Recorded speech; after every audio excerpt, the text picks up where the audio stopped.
कुरुक्षेत्र में आज आम आदमी पार्टी द्वारा अरविंद केजरीवाल की गिरफ्तारी के खिलाफ एक दिन का उपवास रखा गया। कुरुक्षेत्र लोकसभा के उम्मीदवार सुशील गुप्ता, वरिष्ठ उपाध्यक्ष अनुराग ढांडा सहित लोकसभा क्षेत्र के असंख्य पार्टी कार्यकर्ता इस उपवास कार्यक्रम में शामिल हुए। इंडिया गठबंधन के उम्मीदवार सुशील गुप्ता ने अरविंद केजरीवाल की गिरफ्तारी को आज संवैधानिक बताते हुए गहरा रोष प्रकट किया और कहा कि भाजपा सरकार अरविंद केजरीवाल से बुरी तरह से डरी हुई है। यही वह वजह है कि उन्हें जेल में डालकर लोकतंत्र को दबाना चाहती है, परंतु सरकार ये नहीं जानती कि जनता अपनी वोट की चोट से भाजपा की हिटलरशाही सरकार को सत्ता से बाहर करने का काम करेगी। वहीं पार्टी के वरिष्ठ उपाध्यक्ष अनुराग ढांडा ने भी अरविंद केजरीवाल की गिरफ्तारी का कड़ा विरोध करते हुए कहा कि अरविंद केजरीवाल की गिरफ्तारी से भारतीय जनता पार्टी ने आम आदमी पार्टी के कार्यकर्ताओं की एकता और मजबूती को तोड़ने का प्रयास किया है, परंतु भाजपा यह नहीं जानती कि आम आदमी पार्टी का हर कार्यकर्ता अरविंद केजरीवाल के साथ मन से जुड़ा हुआ है। ऐसे में उनके मन से अरविंद केजरीवाल को निकालना मुमकिन ही नहीं, नामुमकिन है। उन्होंने कहा कि इस अहंकारी सरकार को इन चुनावों में देश और प्रदेश की जनता सत्ता से बाहर करने का काम करेगी। अनशन पर बैठना पड़ा, चुनावों का मौसम है, 1 मिनट कीमती है, ऐसा क्या अनशन करना पड़ा? इस कार सरकार को, इस भ्रष्टाचारी सरकार को, इस घमंडी सरकार को, डरी हुई सरकार को, जिन्होंने एक फर्जी केस में दिल्ली के मुख्यमंत्री, आम आदमी पार्टी के राष्ट्रीय संयोजक अरविंद केजरीवाल जी को गिरफ्तार किया, उस गिरफ्तारी के विरुद्ध में ये हमारा अनशन है और पूरे देश के अंदर ये अनशन आज चल रहा है।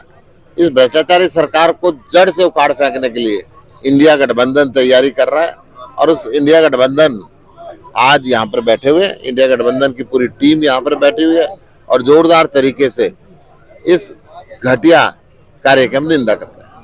नवीन जिंदल यहाँ से उम्मीदवार आ चुके हैं, आप विरोध कर रहे हैं, सब समाज विरोध कर रहे हैं, तो कैथल में घटना से क्या? कोयला चोर नवीन जिंदल देश के 1,86,000 करोड़ रुपए चुराने का आरोप देश के प्रधानमंत्री ने लगाया था।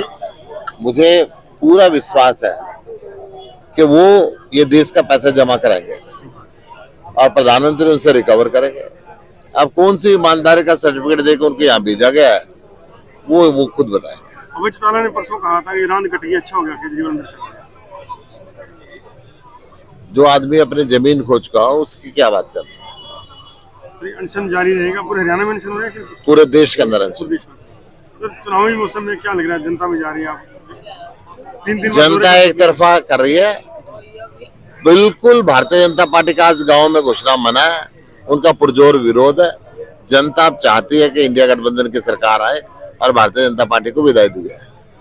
धन्यवाद। सर क्या कहना चाहेंगे, अनशन पर यहाँ भी पहुंची आप, तो क्या पूरे देश में अनशन है? पूरे देश में और कई अन्य देशों में भी जो भारत के रहने वाले लोग हैं वो आज उपवास रख रहे हैं, भगवान से प्रार्थना कर रहे हैं कि अरविंद केजरीवाल जी के खिलाफ साजिश करके भारतीय जनता पार्टी ने बिना किसी सबूत के जैसे उनको जेल के अंदर डाला एक चुने हुए मुख्यमंत्री को, भगवान इनको सद्बुद्धि भी दे और भगवान हम सबको शक्ति दे, जल्दी से जल्दी अरविंद केजरीवाल जी जेल से बाहर आए और इन्होंने जिस तरीके का अधर्म फैला रखा है उसका नाश करने का काम करें।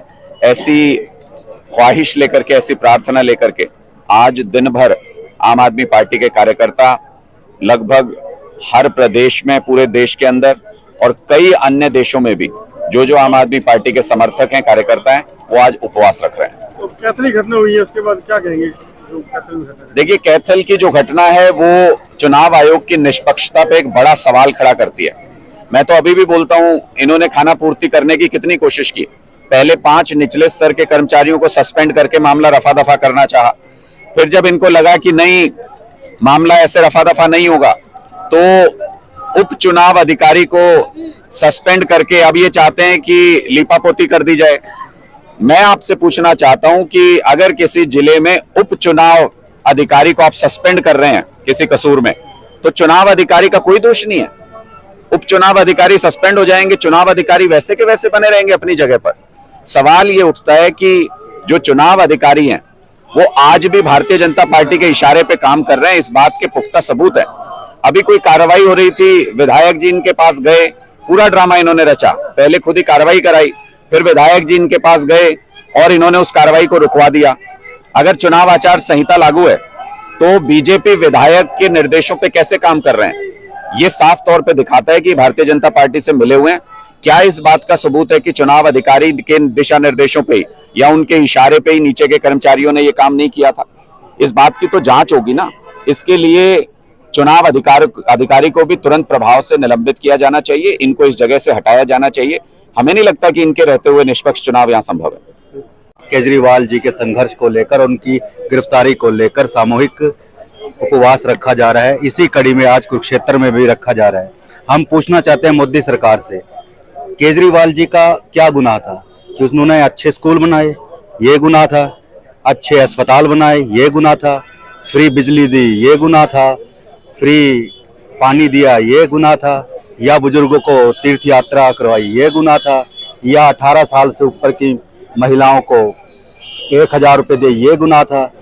ये कुछ भी नहीं था। मोदी साहब केजरीवाल जी से घबरा चुके हैं। उसका ये नतीजा है कि कोई केस नहीं है, कोई चोन्नी नहीं मिली है और फिर भी उनको जेल में रखा हुआ है। मोदी सरकार को मैं एक चीज कहना चाहता हूं, उन्होंने सिर्फ एक शरीर को अंदर किया है, उनकी आत्माएं हमारे रूप में बाहर हैं और हम मरते दम तक लड़ते रहेंगे, लड़ेंगे और जीतेंगे।